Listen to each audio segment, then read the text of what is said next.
Dans un climat de crispation récurrente entre Alger et Paris, l'Algérie vient de porter la voix de sa colère au plus haut niveau diplomatique. Le 26 mars, le ministère des Affaires étrangères a convoqué le chargé d'affaires de l'ambassade de France pour lui signifier, dans des termes d'une rare fermeté, sa profonde indignation face à la décision de la justice française de prolonger d'une année supplémentaire la détention provisoire d'un fonctionnaire consulaire algérien. Ce qui aurait pu rester une affaire interne aux tribunaux français s'est transformé, en quelques heures, en un véritable bras de fer entre deux États souverains. Car derrière les murs d'une prison hexagonale se joue aujourd'hui bien plus qu'un simple dossier judiciaire. C'est la dignité d'un représentant de l'État algérien, la crédibilité des engagements internationaux et l'équilibre fragile des relations bilatérales qui sont en jeu. Tout a commencé au mois d'avril 2025. Depuis plus d'une année, cet agent consulaire croupit en détention provisoire sans qu'un jugement définitif ne soit prononcé. La prolongation récente de sa détention a fait déborder le vase. Alger y voit non pas une simple mesure judiciaire, mais une atteinte délibérée et préméditée aux immunités et privilèges que garantit la Convention de Vienne de 1963 sur les relations consulaires. Cette convention, pilier du droit international, protège explicitement les fonctionnaires consulaires dans l'exercice de leurs fonctions. Elle interdit toute entrave à leur liberté et exige un traitement digne de leur statut officiel.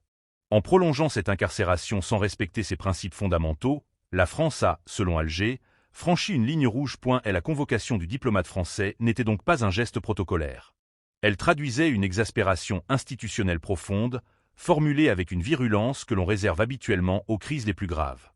Le communiqué du ministère algérien des Affaires étrangères ne s'est pas contenté de protester. Il a dressé un réquisitoire précis, documenté et implacable. Il a notamment révélé que la première visite consulaire autorisée n'avait eu lieu que le 7 mars, soit après 11 longs mois d'isolement.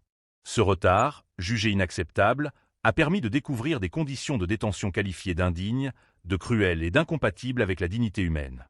Pour Alger, ce n'est pas un simple dysfonctionnement administratif. C'est une volonté délibérée de dissimuler la réalité, une insulte directe à l'État algérien et à la personne qui l'a mandaté à l'étranger. Ce qui rend cette affaire particulièrement explosive, c'est qu'elle dépasse le cadre individuel pour toucher au cœur même de la souveraineté. L'Algérie considère désormais que ce dossier n'appartient plus au seul juge français. Il est devenu une question d'État, une affaire de prestige national et de protection de ses représentants à l'étranger. En invoquant explicitement la Convention de Vienne, Alger place Paris face à ses responsabilités juridiques et morales devant la communauté internationale. Elle met en garde contre le précédent dangereux que créerait une telle violation. Si un pays peut impunément bafouer les immunités consulaires, alors plus aucune mission diplomatique ne sera à l'abri. Le langage employé dans le communiqué officiel est sans ambiguïté. Alger avertit que cette décision, difficile à justifier ou à accepter, aura inévitablement des conséquences sur le cours normal des relations. Dans le vocabulaire diplomatique, une telle formule n'est pas une simple menace en l'air. Elle ouvre la porte à des mesures concrètes. Réduction de la représentation diplomatique, gel de coopération sensible dans les domaines économiques ou sécuritaires, voire remise en cause d'accords bilatéraux jugés vitaux. C'est un message clair. L'époque de la complaisance est révolue.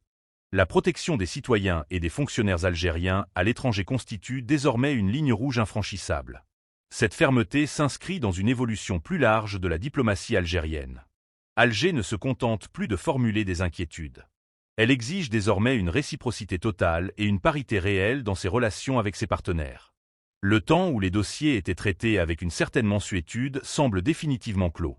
L'affaire du fonctionnaire consulaire illustre cette nouvelle posture. Alger internationalise le débat, rappelle ses droits souverains et laisse entendre que, si rien ne change, les canaux traditionnels du dialogue pourraient céder la place à une confrontation plus ouverte, y compris sur le plan juridique devant les instances internationales. Au-delà des aspects légaux, c'est aussi la question des valeurs qui est posée. La France, qui se présente souvent comme porte-drapeau des droits de l'homme, se retrouve aujourd'hui en position délicate. Comment justifier qu'un fonctionnaire protégé par le droit international soit soumis à des conditions de détention dégradantes?